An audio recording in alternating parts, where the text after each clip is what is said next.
Maithili express की शानदार प्रस्तुति। बोला बोला दुर्गा मैया की।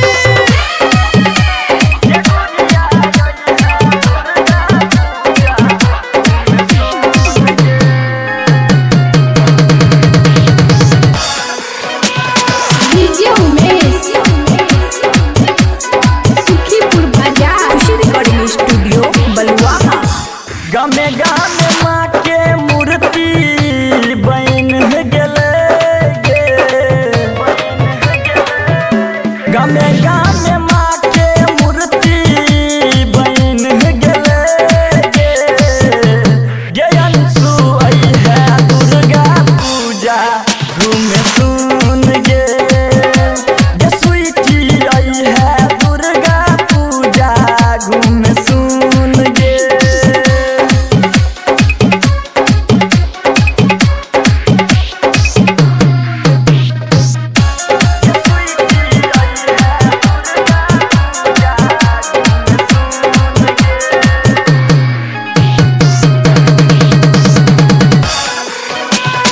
Music by DJ Umesh Sukhipur बाजार।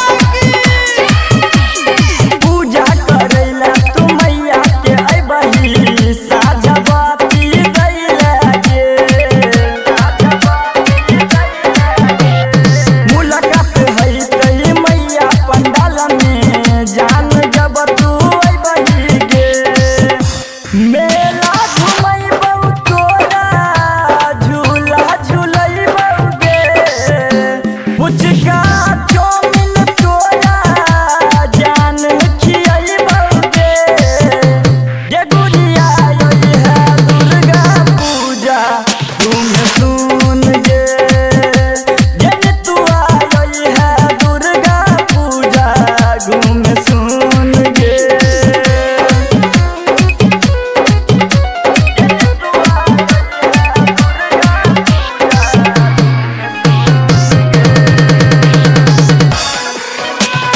Music by DJ Umesh Sukhipur Bazar. Durga पूजा के लगते बड़का मेला घूमैला तू अइहा गे,